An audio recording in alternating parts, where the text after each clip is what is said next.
Welcome to 3Dsurvey Point Cloud Editing Tools tutorial. We're going to show you how to work with a point cloud most efficiently.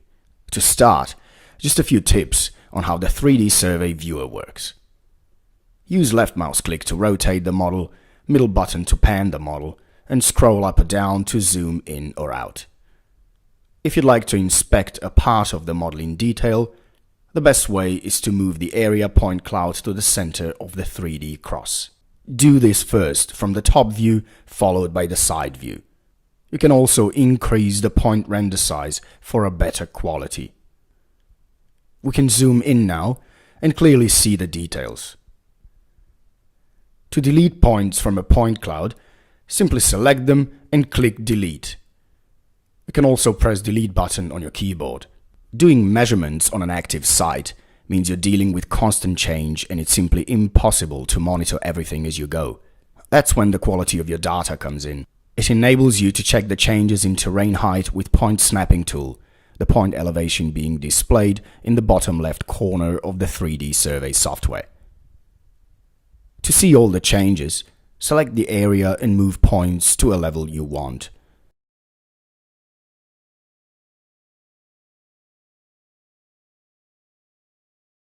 (295.10 meters in this case.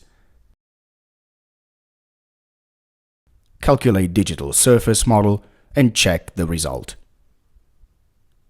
Another option is to use manipulation tool to lower or raise the point cloud surface.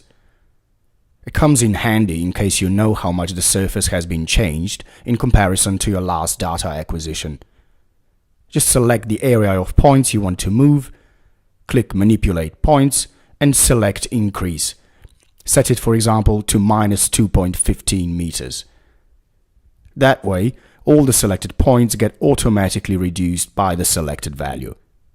Another interesting tool when using point cloud in DSM is Delete Other. Use this tool to quickly delete everything you don't need. Select the area you want to keep, wait for it to process, and click Delete Other. That will help you optimize the data storage and have your computer work smoothly. That's all for now, folks. Thanks for watching. See you in our next tutorial.